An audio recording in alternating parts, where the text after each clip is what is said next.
अस्सलाम वालेकुम वरहमतुल्लाहि वबरकातुहू। ब्राइट एकेडमी से मैं आप लोग की खिदमत में हाजिर हूँ। आज हम स्टार्ट करते हैं एक्सरसाइज 1.5।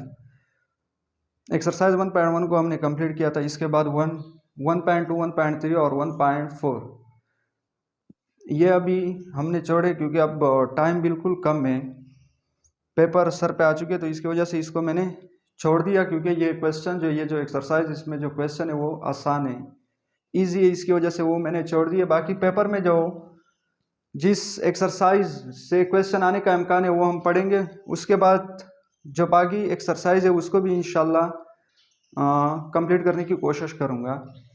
तो आज हम स्टार्ट करते हैं एक्सरसाइज नंबर 1.5 है, चैप्टर नंबर 1 में एक्सरसाइज 1.5। इसमें क्वेश्चन नंबर 1 जो है, question number 1 exercise 1.5, right the following complex number in the form of a plus iota b for the given order pair। आपके पास जो कॉम्प्लेक्स नंबर है उसको आपने लिखना है a प्लस आयोटा b की फॉर्म में लिखना है। एग्जाम्पल, आपके पास जो क्वेश्चन है, क्वेश्चन नंबर 1, वो आपके पास कुछ यू है कि 1 और 2 है। इस क्वेश्चन को आपने a प्लस आयोटा b की फॉर्म में चेंज करना है। तो कैसे चेंज करें? सबसे पहले आपने सॉल्यूशन भी लिखना हो। सॉल्यूशन लिखने के बाद आप इसको a और इसको b, ये आपके पास a है और ये आपके पास b है, यानी 1 दरमियान यहाँ पे बिटवीन में यहाँ पे प्लस है तो आपने प्लस लगाना है, और b है, b आपके पास 2, इसके साथ आयोटा भी है तो यहाँ पे मैंने आयोटा भी लगाया। ये आपके पास क्या है, a प्लस आयोटा b की फॉर्म में मैंने इसको ट्रांसफ़र कर दिया। तो इसमें क्वेश्चन नंबर 1 में टोटल 6 पार्ट्स है, बाकी आप लोग खुद करें क्योंकि आसान है, मुश्किल नहीं है। अब क्वेश्चन नंबर 2 की तरफ बढ़ते हैं। Question number 2, identify real and imaginary parts for the following complex number. आपने इस कॉम्प्लेक्स नंबर में, ये क्वेश्चन नंबर 1 था और क्वेश्चन नंबर 2 में कह रहे हैं कि आपने रियल और इमेजिनरी नंबर को आइडेंटिफाई करना है। तो यहाँ पे लिखा है 1 प्लस 2 आयोटा। सोल्यूशन सिर्फ आपने क्या बताना है इसमें कि कौन सा रियल है और कौन सा इमेजिनरी पार्ट्स है।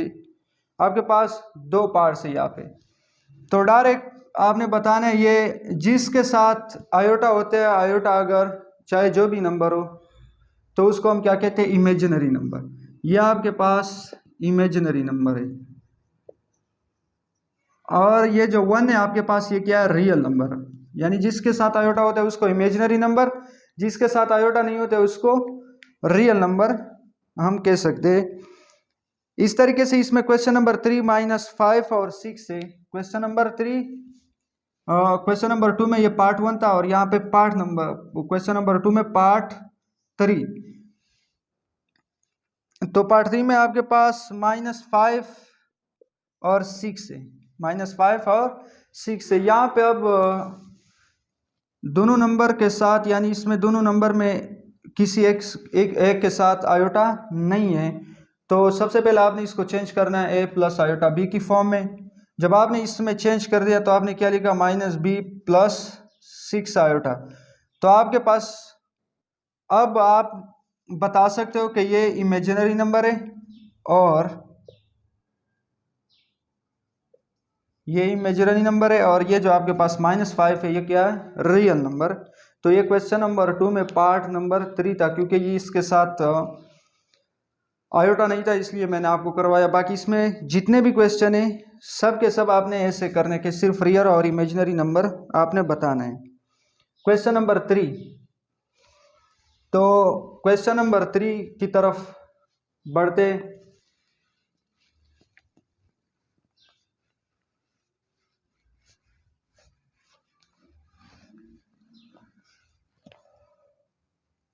क्वेश्चन नंबर 3 में सिर्फ आपने कंजुगेट बताना है कि find the conjugate of the following complex number, इस कॉम्प्लेक्स नंबर में से आपने कंजुगेट बताना है। तो फाइंड द कंजुगेट, नंबर तीसरा, फाइंड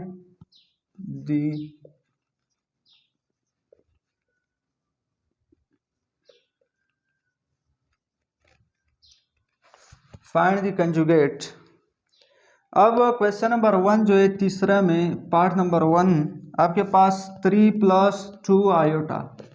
सोल्यूशन, इसको हमने नाम दिया कि ये z के इक्वल है। आप कोई भी नाम दे सकते हो, ए बी सी जितने भी अल्फ़ाबेट है आप यहाँ पे p भी दे सकते हो, x भी दे सकते हो और a भी दे सकते हो, मर्जी आपका। तो यहाँ पे अब कंजुगेट, जब आप इसका कंजुगेट मालूम करना चाहते हो तो इसके ऊपर क्या लगाना है, बार। ये बार जो है इसको क्या कहते हैं, कंजुगेट। 3 + 2 आयोटा।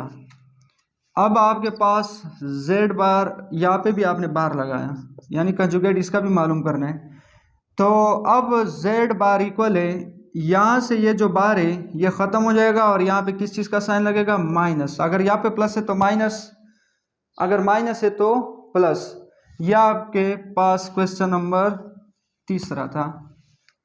सिर्फ क्वेश्चन नंबर तीसरा में आपने कंजुगेट मालूम करना है, बाकी क्वेश्चन जितने भी है वो सेम टू सेम ऐसे जो मैंने आपको करवाया है क्वेश्चन नंबर 3 में पार्ट 1 की तरह। बाकी इसमें भी टोटल 6 पार्ट्स है, तो ये आप खुद करें। अब हम क्वेश्चन नंबर 4 की तरफ बढ़ते। क्वेश्चन नंबर 4 में कह रहे कि z के ऊपर कंजुगेट है, उसके ऊपर दोबारा कंजुगेट, यानी एक बार कंजुगेट, दोबारा 2 बार यहाँ पे बार लगाया है। ये कह रहे कि 2 बार अगर z के ऊपर हम बार लगाए या 2 बार हम z का कंजुगेट मालूम करें तो वो आपके पास इक्वल होगा z का। बिल्कुल सही है। यहाँ पे सिर्फ आपने वेरीफाई करना है। कैसे? एग्जाम्पल क्वेश्चन नंबर 1 में आपके पास 4/7 + 9/10 आयोटा सोल्यूशन, और ये जो इक्वेशन है ये इक्वल है z का। मैंने z का नाम दिया। आप चाहे जो भी अल्फ़ाबेट हो यहाँ पे आप अल्फ़ाबेट का नाम दे सकते हो। तो यहाँ पे मैंने इसके ऊपर क्या लगाया, बार। z यानी कंजुगेट मुझे मालूम करना है। z bar equal to 4/7 + 9/10 iota. अब यहाँ पे z बार आपके पास मालूम हुआ, यहाँ पे ये कंजुगेट का जो बार है ये हट गया। इसको कैंसल करने की वजह से आपके पास जो आया वो माइनस का साइन लगेगा। तो ये आपके पास z बार है, लेकिन वो कह रहे z बार नहीं, z बार का अगेन फिर बार ले ले। तो यहाँ पे हमने इसके ऊपर z के ऊपर एक बार, तो हमने एक बार कंजुगेट मालूम किया, अब दोबारा भी कंजुगेट मालूम करना है। तो z बार के ऊपर मैंने दोबारा बार लगाया, यानी कंजुगेट लगाया। ये कंजुगेट का सैम्बल होता है ये बार। अब 4/7 - 9/10 आपके पास है, तो इसके ऊपर मैंने क्या लगाया, बार। बार जब मैंने हटाया तो बार हटाने की वजह से यहाँ पे सैम्बल किस चीज़ का था, माइनस का। तो ये किस चीज़ में आया, प्लस में।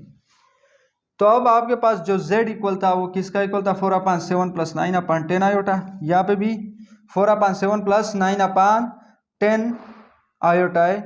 तो hence LHS equal to RHS proved.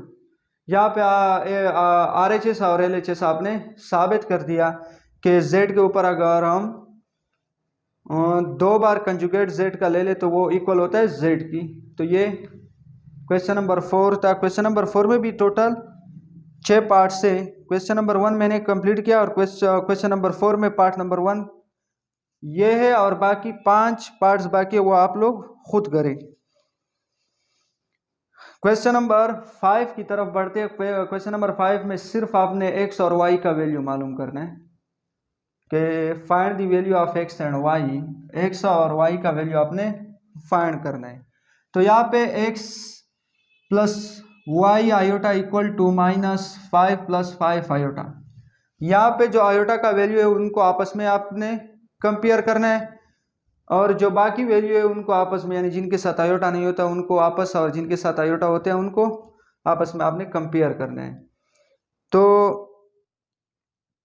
यहाँ पे x के साथ आयोटा नहीं है और -5 के साथ आयोटा नहीं है, तो x इक्वल टू -5, x बराबर है -5 का, y iota is equal to 5 iota.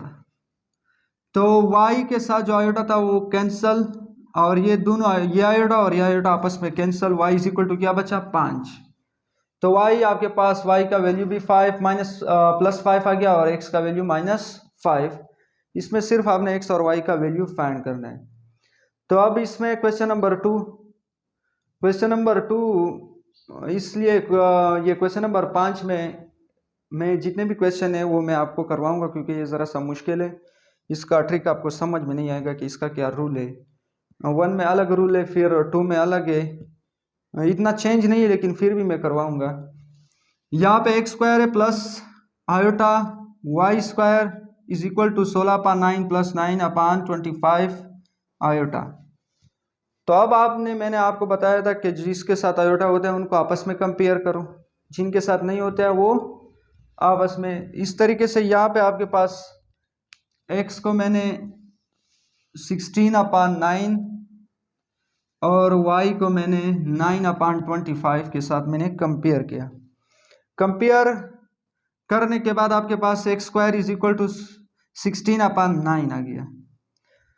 अब आपको x² मालूम नहीं करना है, आपको क्या मालूम करना है, x का वैल्यू। x² का वैल्यू आपने मालूम नहीं करना है, x का वैल्यू आपने मालूम करना है। तो यहाँ पे taking root on both side आपने लेना है। लेने के बाद आपके पास ये रूट के साथ स्क्वायर कैंसल, और अंडर रूट 16/9 का, यानी 16 का जो रूट होता है वो 4 होता है, और 3 का जो रूट 9 का जो रूट होता है वो क्या होता है 3।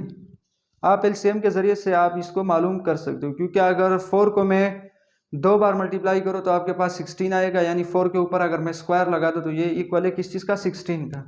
अगर 3 के ऊपर मैं स्क्वायर लगा दूँ तो ये इक्वल है 9 का। तो स्क्वायर से अंडर रूट कैंसल, यह आपके पास x का वैल्यू आया 4/3। अब आपने y का वैल्यू मालूम करना है। Iota y² is equal to 9/25। सबसे पहले आयोटा आयोटा से कैंसल, इसके बाद आपके पास y² है, y² इज इक्वल टू 9/25। इसके ऊपर भी taking root on both side, root लेने के बाद यहाँ पे आपके पास y इज इक्वल टू 3/5, क्योंकि 5 का स्क्वायर जो है वो 25 के इक्वल होता है और 3 का स्क्वायर 9 का इक्वल होता है। तो ये इनका जो स्क्वायर है वो रूट के साथ कैंसल।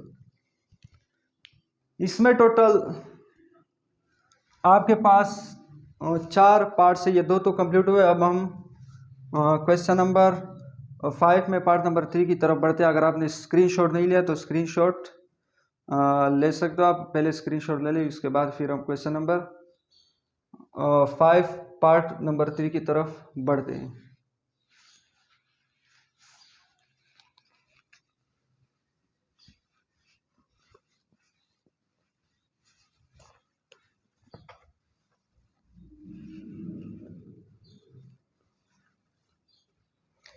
अब क्वेश्चन नंबर 5 में आपके पास जो पार्ट नंबर 3 है मुश्किल नहीं है, वो भी आसान है। पार्ट नंबर 3, तो पार्ट नंबर 3 में आपने यहाँ पे सबसे पहले क्या करना है कि x plus y iota is equal to, अच्छा नहीं, एक मिनट गलत लिखा। Question number 3, y² plus x/3 iota is equal to 21 minus 9/5 iota. तो इसका रूल मैंने आपको बताया था कि इसको आपने क्या करना है, आपस में कंपेयर करना है। तो मैं डायरेक्ट कर रहा हूँ, आप लोगों ने सोल्यूशन वगैरह ये स्टेप उतारना है पेपर में। तो y² कंपेयर हुआ इसके साथ, क्योंकि y के साथ आयोटा नहीं है, तो y² इज इक्वल टू 121। तो अब आपने y का वैल्यू सिर्फ मालूम करना है, तो y के ऊपर क्या स्क्वायर ले लें। स्क्वायर लेने के बाद आप रूट ले लें, स्क्वायर नहीं सॉरी। तो आपने y के ऊपर taking root on both side, तो यहाँ पे आपने y का वैल्यू आपके पास क्या आएगा 11, क्योंकि 11 का जो स्क्वायर है वो 121 का इक्वल होता है। तो यह आपके पास y का वैल्यू। अब आप x/3 iota is equal to -9/5 iota, तो आयोटा से iota cancel, x/3 is equal to -9/5। अब आपने क्या करना है कि आपको x की वैल्यू चाहिए, x/3 का वैल्यू नहीं चाहिए, तो यहाँ पे x के नीचे यानी डिवाइड हो रहा है, तो आपने यहाँ पे क्या करना है 9/5 मल्टीप्लाई 3, क्योंकि यहाँ पे डिवाइड है 3, उस साइड पे मल्टीप्लाई, तो आपके पास आंसर आएगा इसका 27/5। ये आपके पास x का वैल्यू फाइंड हुआ। ये क्वेश्चन नंबर 5 में पार्ट नंबर 3 था। अब हम इस एक्सरसाइज का लास्ट क्वेश्चन है,